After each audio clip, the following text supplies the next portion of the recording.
সব আলোচনা সমালোচনাকে উড়িয়ে দিয়ে সিরিজ জিতে নিল মিরাজ বাহিনী। আজ যেন জয়ের জন্যই মাঠে নেমেছিল বাংলাদেশ, আর সেটাই করে দেখালেন সৌম্য সাইফরা। দারুণ এক পারফরমেন্সে 2-1 ব্যবধানে সিরিজ জিতে 2027 বিশ্বকাপের উদ্দেশ্যে বার্তা ছুড়ে দিল আমরা আসছি। অন্যদিকে সৌম্য নিজের দারুণ এক ইনিংস খেলে জানিয়ে দিলেন, এই মঞ্চটা আমার জন্য বরাদ্দ, বারবার তাড়িয়ে দিলেও কামব্যাক করব।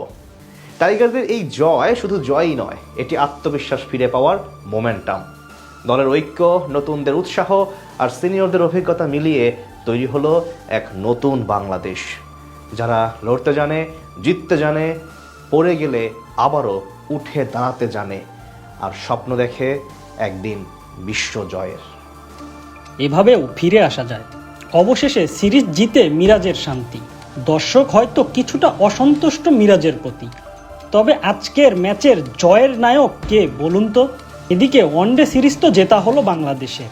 আগামী টি-20 সিরিজে লিটনের দল ঘরের মাঠে কেমন করে সেটাই এখন দেখার বিষয়।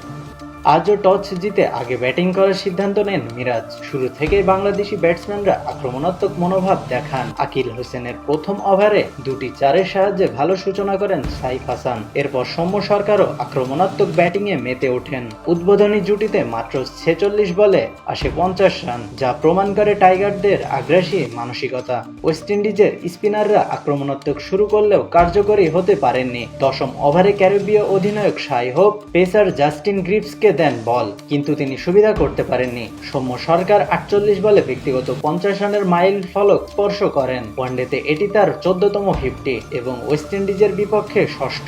একইভাবে সাইফ হাসানও 44 বলে প্রথম 50 পূরণ করেন। উদ্বোধনী জুটির ঝড়ো ব্যাটিংয়ে 2 ওপেনার সেঞ্চুরির পথে এগোচ্ছিলেন, তবে ইনিংসে 26তম ওভারে প্রথম হোঁচট খায় বাংলাদেশ।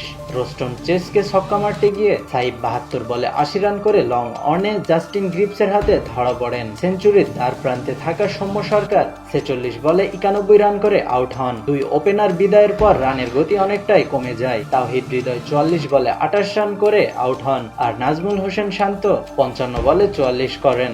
মিডল অর্ডারের মাহিদুল ইসলাম, রিশাদ হোসেন ও নাসুম আহমেদ সমর্থন দিতে ব্যর্থ হন, তবে শেষের দিকে নুরুল হাসান 8 বলে 16 রান এবং মেহেদী হাসান 17 বলে 17 যোগ করেন। মিডল অর্ডারে ব্যর্থ মাহিদুল ইসলাম, অঙ্কন, রিশাদ হোসেন, নাসুম আহমেদরা।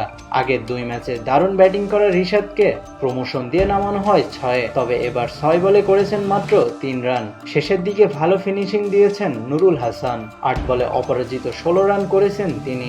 এছাড়া মিরাজ করেছেন 17 বলে 17, আর এতে করে নির্ধারিত 50 ওভারে 8 উইকেট হারিয়ে 296 রান সংগ্রহ করে বাংলাদেশ। 297 রানের লক্ষ্যে ব্যাট করতে নেমে শুরুতে নাসুমের ঘূর্ণিতে 3 উইকেট হারিয়ে ম্যাচ থেকে ছিটকে যায় ওয়েস্ট ইন্ডিজ।